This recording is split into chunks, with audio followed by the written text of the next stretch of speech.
She said, "If you don't drive my friends to the concert, I'll just go with my ex instead." I tossed her the spare key and said, "Have fun." Hours later, she was frantically calling me from a tow yard. It started, as these things often do, with a simple request that was not really a request at all. It was a demand wrapped in the thin paper of politeness. I own a garage that specializes in classic car restoration. It is more than a job. It is my passion and my life's work. Last Saturday, I was in the middle of the most critical phase of a project. A full, ground-up restoration of a 1969 Charger for a client who was paying a significant amount of money for perfection. The engine was on a stand, the wiring harness was laid out like a complex nervous system, and I had a deadline that was fast approaching. This was not a weekend for distractions. My girlfriend of 2 years, Chloe, knew this. She had known about the Charger project for months, yet she came into the garage with her 2 friends, Tiffany and Jessica, in tow. They were all dressed for a concert downtown, an event I had told her weeks ago I would not be able to attend because of my work schedule. "Hey," she said, her voice a little too bright, "we're ready to go. The opening act starts in an hour." I wiped the grease from my hands with a rag and looked at her. "Chloe, we talked about this. I cannot leave the shop. I am at a crucial point with the engine timing. If I stop now, I lose a whole day." Her smile tightened. Her friends stood behind her, shifting their weight, their expressions a mixture of impatience and pity. It was a look I was starting to get used to.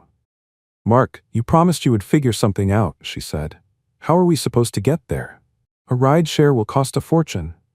"I never made that promise," I said calmly. "I said I could not go and that you should arrange a ride with your friends. I assumed one of them would drive." Tiffany spoke up. "None of us want to deal with the parking downtown. It is a nightmare.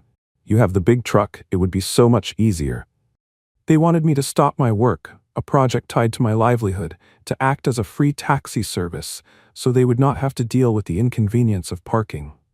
The entitlement was so thick, you could cut it with a wrench. I stood my ground. "I am sorry, but it is not possible. You will have to find another way." That is when Chloe's face went cold. She pulled out her phone and held it up. "Fine. If you are going to be like this and you do not care if I have a good time, then I will just call Alex. I bet he would be happy to take me." Alex, her ex-boyfriend, the one she swore was ancient history, but whose name she conveniently dropped whenever she was not getting her way.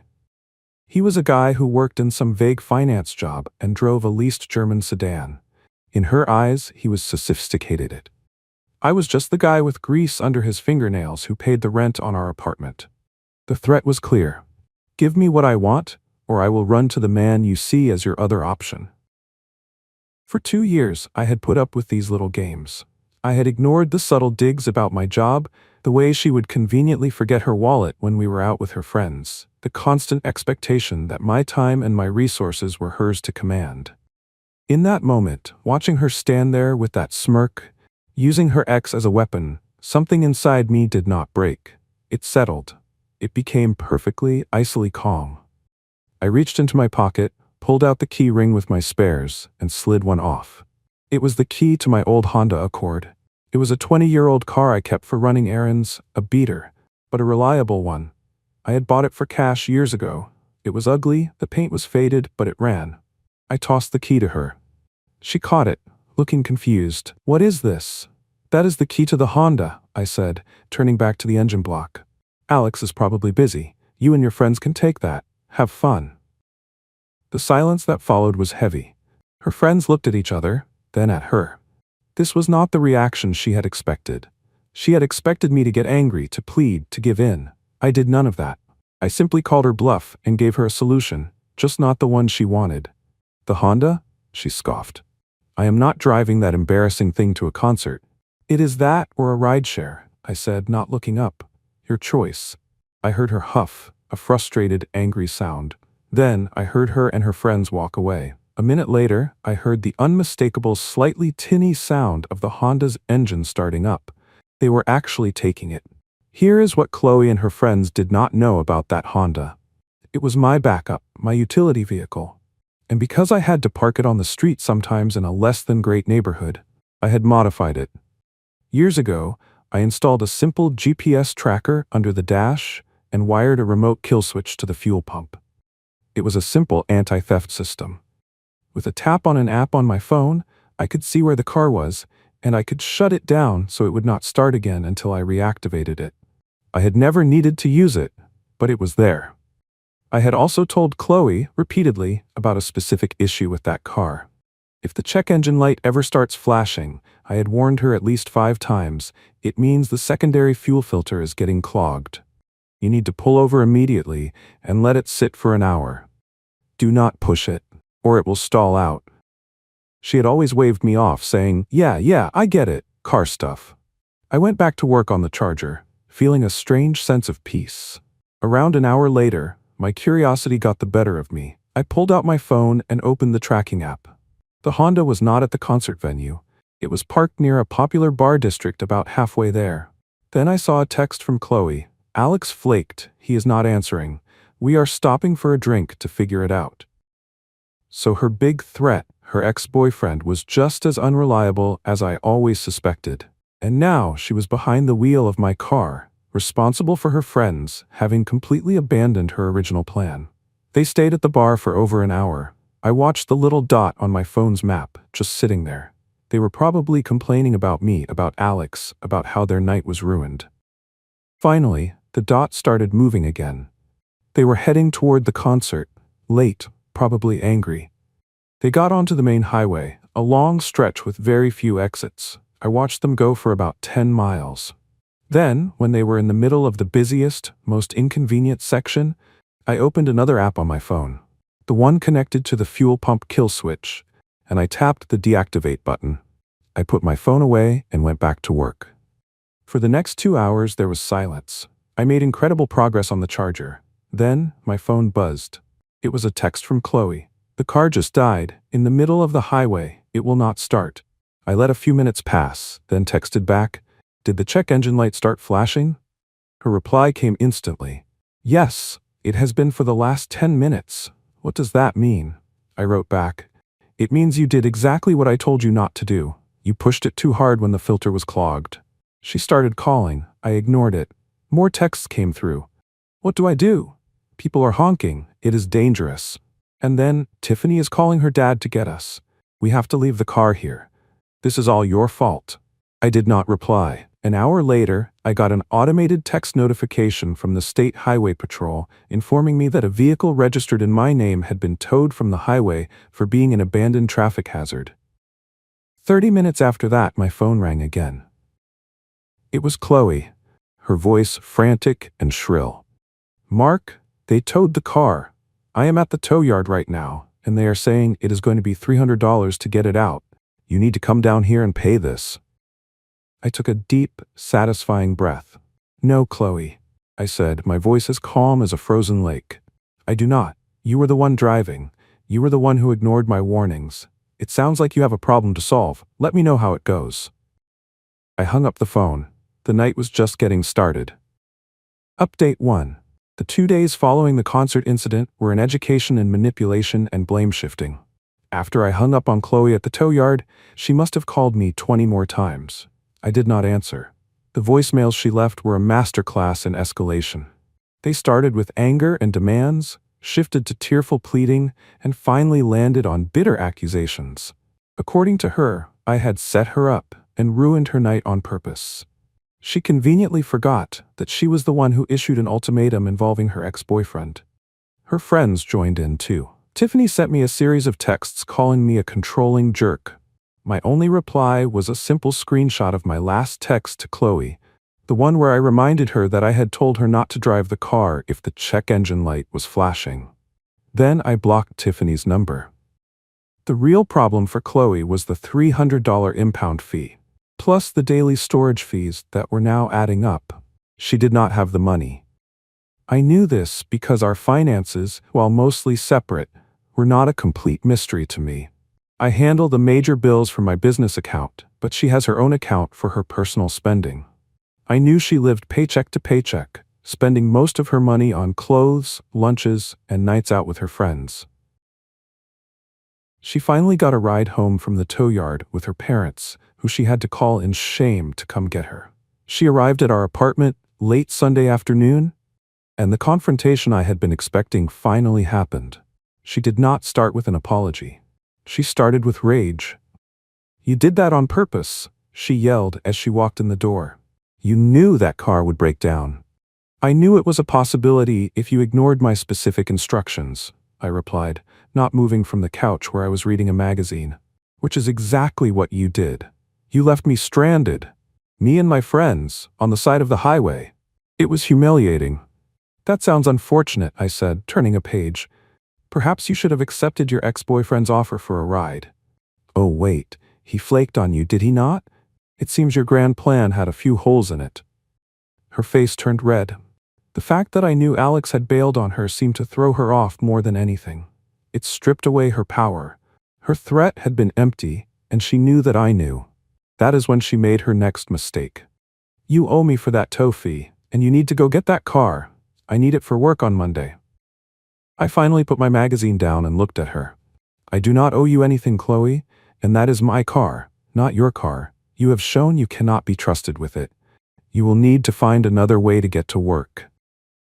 This is when things truly took a turn. Her anger dissolved into a desperate, panicked kind of energy, and it made me curious. Her reaction was out of proportion to the situation. It was more than just being mad about a ruined night and a tow fee. Something else was going on.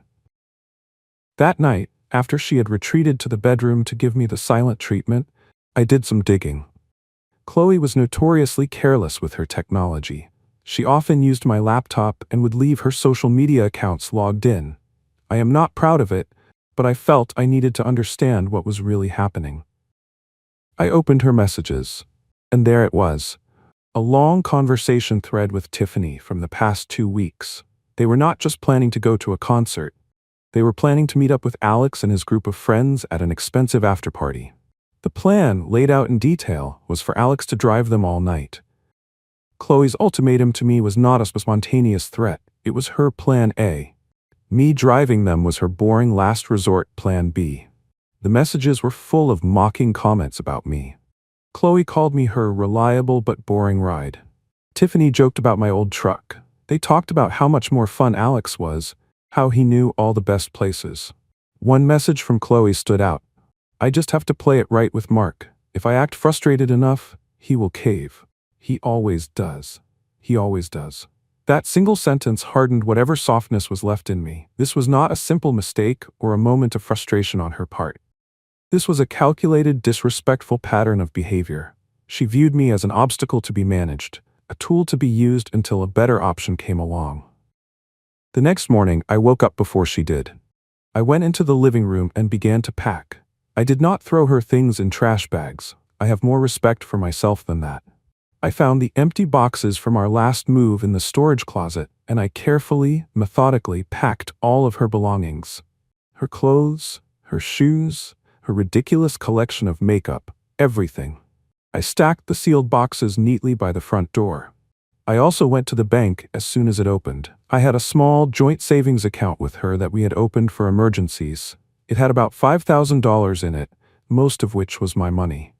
I withdrew $4,000, leaving her with the $1,000 she had contributed, and closed the account. When she woke up and saw the boxes, her face went white. "What is this? What are you doing?"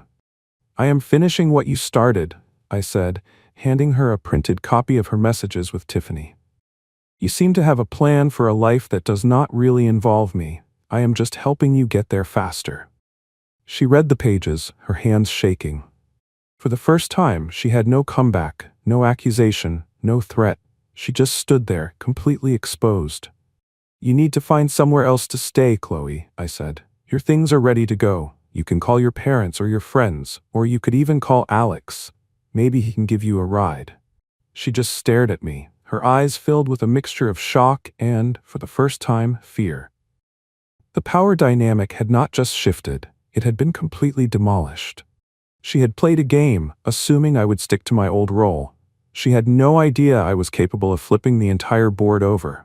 The ball was now in her court, but she was standing in a tow yard with no money, and all her things were in boxes at the feet of a man who had finally decided he was done playing. Final update. It has been 3 months since the night of the concert. The fallout from that weekend was not loud and explosive, but a slow, grinding chain of consequences that Chloe set in motion herself. After I packed her boxes, she did not call Alex. She called her parents. Her father, a man who I have always found to be reasonable, showed up a few hours later. He tried to play the role of mediator, to smooth things over. He walked in, saw the neatly stacked boxes and the printouts of the text messages I had left on the kitchen counter, and his demeanor changed. He asked to speak to me alone in the garage. He did not yell. He just looked tired. "Mark," he said, "did you know she maxed out the credit card we gave her for emergencies? We just got the bill. Over $4,000 in the last 2 months. We had to pay it off to keep it from hurting her credit." I shook my head. "No, sir, I did not know that, but I am not surprised." He sighed. "She has always been like this. Expects the world, but does not want to do the work. I had hoped you were a steadying influence on her." "I tried to be," I told him, "but I cannot be a partner to someone who sees me as a stepping stone." He nodded and helped her load her boxes into his car. He shook my hand before he left and said, what sounded like a genuine, "I am sorry, Mark." Chloe did not say a word. She just got in the car and they drove away. The next phase of the drama was the smear campaign. Chloe and Tiffany posted vague things on social media about men who try to control you and the importance of escaping toxic situations. A few of their friends sent me angry messages. I did not respond to any of them. I just focused on my work. The truth has a way of coming out. As for the car, the old Honda sat in the impound lot for another week. The bill was climbing daily. Chloe called me one last time, begging me to get it. She said it was my car, my responsibility. "You are right," I told her. "It is my car." I went down to the tow yard, paid the nearly $800 in fees, and had the car towed back to my shop. Chloe apparently found out I had retrieved it because she sent me a text demanding I give it to her. I replied, "The car is in my name. The tow fees and the original purchase price were paid by me. We have nothing further to discuss about it." 2 weeks later, the full story started to leak out, mostly through her father, who was not covering for her anymore. He told his side of the family about her secret credit card debt and the real reason she had to move home. The narrative of me being a controlling monster quickly fell apart when people realized she had been financially irresponsible and deeply disrespectful. The real justice, however, was quieter. Alex, the ex-boyfriend, apparently heard about the drama. He actually had the nerve to send me a message on social media. "Heard you and Chloe are done. Her loss, man." I just replied, "She is all yours. Good luck." And then I blocked him. According to her father, Alex stopped answering Chloe's calls about a week after she moved back home. He enjoyed being the exciting alternative, but had no interest in being the solution to her real-world problems. What happened to Chloe? She is still living with her parents. Without my income covering our shared rent and utilities, and with her own paycheck going toward the debt she owes her father, her lifestyle has completely changed. No more expensive lunches, no more new clothes every week. She had to get a second job, working retail on the weekends. For the first time in her adult life, she is being forced to live within her means, and she is miserable. And what about me? I am doing better than ever. The peace and quiet in my apartment is something I had not realized I was missing so badly. I finished the 69 charger project, and the client was so thrilled he gave me a massive bonus and 2 new restoration projects. My business is thriving. As for the old Honda, I spent a weekend working on it. I flushed the fuel system, replaced the clogged filter, and gave it a full tune-up. I cleaned it inside and out. It still looks like an old beater on the outside, but it runs perfectly. I did not sell it. It has become a symbol for me. A reminder that sometimes the things people overlook, the things they call embarrassing or see as just a utility, are actually the most reliable things in your life. It is a reminder that I am not a backup plan. Last week, I drove it out to the coast. I had the windows down, the engine humming along. My phone did not ring once. It was just me, a reliable old car, and the open road. And I have never felt more free.